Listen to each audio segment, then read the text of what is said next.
এই সিজনটা সরকারের জন্য কেমন কাটতে পারে?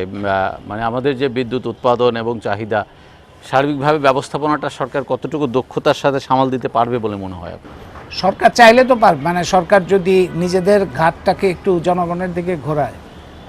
আগের সরকারগুলো যেভাবে চিন্তা করে আসছে, এখন আরেকটা বিপদ হইল সরকারের জন্য। সরকার এই বিপদ থেকে বেরোইতে চায় কিনা আমি জানি না, যে মার্কিন যুক্তরাষ্ট্রের সাথে যে চুক্তি করা হয়েছে, সেই চুক্তি করার কারণে তাদের বহু পণ্য মার্কিন যুক্তরাষ্ট্র থেকে শুল্কমুক্ত আমদানি করতে হবে। এই শুল্কমুক্ত আমদানি করার কারণে মার্কিন সরকারের রেভিনিউ ইনকাম কিন্তু অনেক কমে যাবে।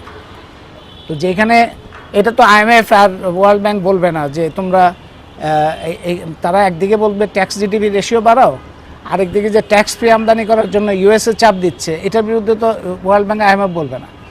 কিন্তু তার ফলে আমাদের কিন্তু একটা বিপদ হবে, যে রেভিনিউ কমে যাবে। তার ফলে এই যে সরকারের আর্থিক ক্ষমতার কথা যেটা বললেন, সেটা তো একটা বড় ধরনের সমস্যার মধ্যে পড়বে।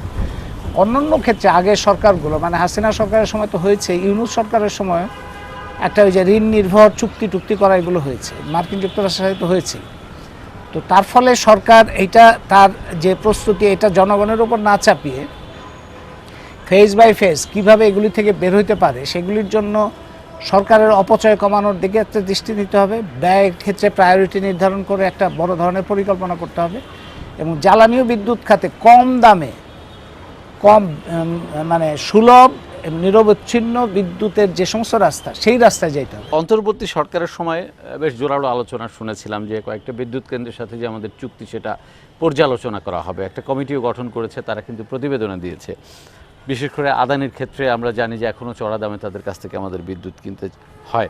আপনি স্যার কী মনে করেন যে এই চুক্তি পর্যালোচনা যে রিপোর্টটা এসেছে, সেটা বাস্তবায়ন করা কতটা জরুরি, এবং এই সরকার জনবান্ধব উদ্যোগ সে ক্ষেত্রে নিতে পারবে কিনা সেটা তো সরকারের উপরে নির্ভর করে, কিন্তু নেওয়া তো উচিত। সরকারের তো একটা দেখানো উচিত যে তারা জাতীয় স্বার্থকে প্রধান গুরুত্ব দেয়, জনস্বার্থকে প্রধান গুরুত্ব দেয়। আদানি যেমন ভারতের সাথে কথাবার্তা হচ্ছে, পররাষ্ট্রমন্ত্রী ভারতে গেলেন, তো ভারতের সাথে কথাবার্তার সময় ভারত এবং বাংলাদেশ দুজনের স্বার্থ তো জানাইতে হবে, আগ্রহ তো দেখাইতে হবে। অন্যান্য বিদ্যুৎ প্রকল্পের মধ্যেও যে সমস্ত অনিয়ম আছে, সেই সমস্ত অনিয়মগুলি যে কমিটি রিপোর্ট দিয়েছে, এটা আমি মনে করি যে পাবলিক করা উচিত।